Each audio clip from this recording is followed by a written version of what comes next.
Perkenalkan, nama saya Melvina. Saya akan menjelaskan bab 1 pengertian perubahan. Perubahan adalah transformasi dari keadaan sekarang menuju keadaan yang diharapkan di masa yang akan datang, suatu keadaan yang lebih baik. Perubahan tidak dapat dielakkan dalam kehidupan manusia. Perubahan mulai disadari menjadi bagian yang penting dari suatu organisasi diawali sekitar 40 tahun yang lalu. Dimulai oleh dunia usaha yang lebih dulu menyadari pentingnya perubahan bagi peningkatan kualitas produksi yang dihasilkan.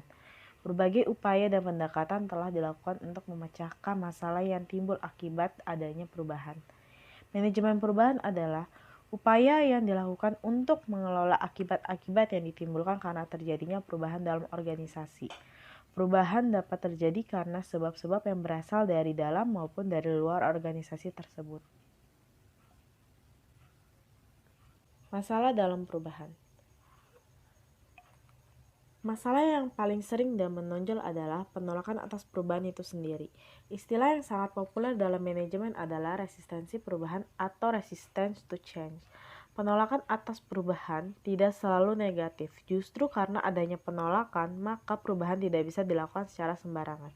Penolakan atas perubahan tidak selalu muncul di permukaan dalam bentuk yang standar. Penolakan bisa jelas kelihatan atau eksplisit dan segera, misalnya mengajukan protes, mengancam mogok, demonstrasi, dan sejenisnya. Atau bisa juga tersirat atau implisit dan lambat laun.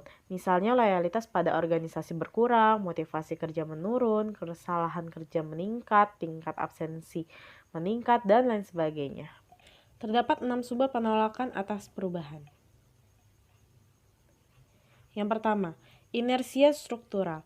Arti penolakan yang terstruktur, organisasi lengkap dengan tujuan, struktur, aturan main, uraian tugas, disiplin, dan lain sebagainya menghasilkan stabilitas. Jika perubahan dilakukan, maka besar kemungkinan stabilitas terganggu. Yang kedua, fokus perubahan berdampak luas.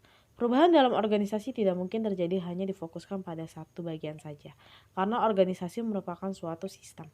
Jika satu bagian diubah, maka bagian lain pun terpengaruh olehnya. Jika manajemen mengubah proses kerja dengan teknologi baru tanpa mengubah struktur organisasinya, maka perubahan sulit berjalan lancar.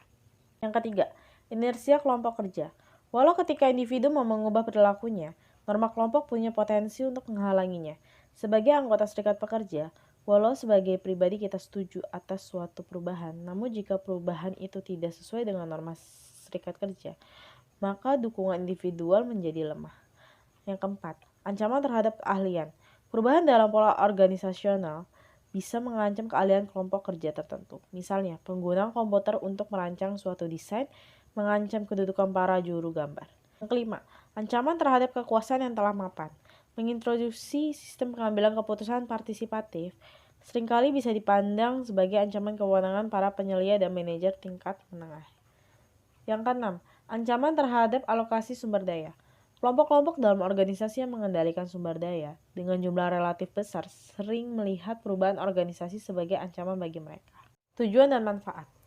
Perubahan mempunyai manfaat bagi kelangsungan hidup suatu organisasi. Tanpa adanya perubahan, maka dapat dipastikan bahwa usia organisasi tidak akan bertahan lama.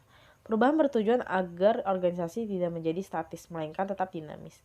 Dalam menghadapi perkembangan zaman, kemajuan teknologi dan di bidang pelayanan kesehatan adalah peningkat kesadaran pasien akan pelayanan yang berkualitas.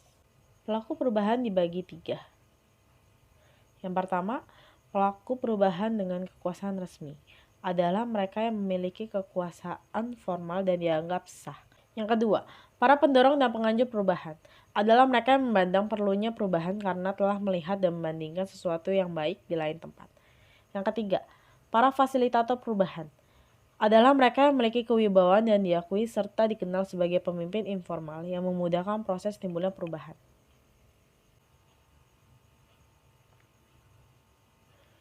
Usaha-usaha perubahan dari pelaku. Yang pertama, membawa ide-ide segar dan baru. Yang kedua, membawa suatu pandangan baru yang objektif terhadap aktivitas yang ada. Yang ketiga, memiliki potensi untuk menciptakan suatu jaringan kerja baru. Yang keempat, berani menentang status quo. Yang kelima, memperbaiki dan mengembangkan kinerja organisasi secara keseluruhan. Karakteristik pelaku perubahan. Yang pertama, memiliki pemikiran dan ide inovatif, bersemangat dan berani. Yang kedua, selalu mencari hal-hal baru yang menantang dengan mempertimbangkan resiko yang tidak terlalu tinggi.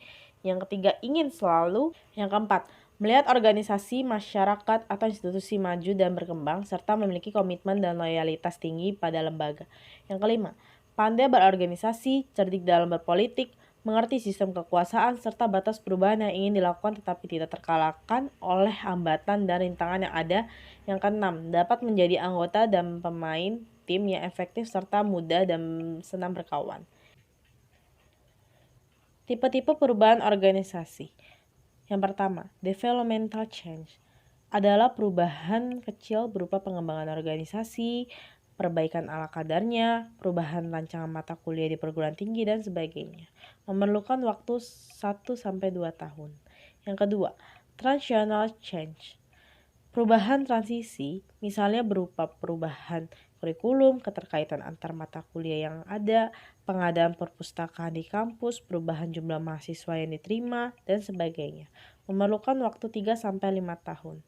Yang ketiga, transformation change. Perubahan transformasi yang fundamental dan berdampak drastis, misalnya perubahan struktural, pengangkatan pegawai, pembukaan jurusan atau prodi baru, dan sebagainya. Makan waktu mulai 1 dekade ke depan. 4 kategori orang atau lembaga yang terkena dampak perubahan.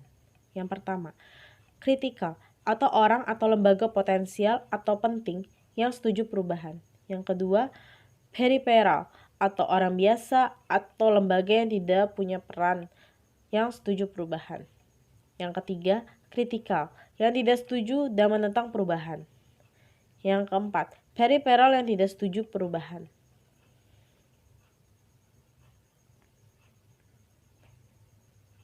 Terima kasih.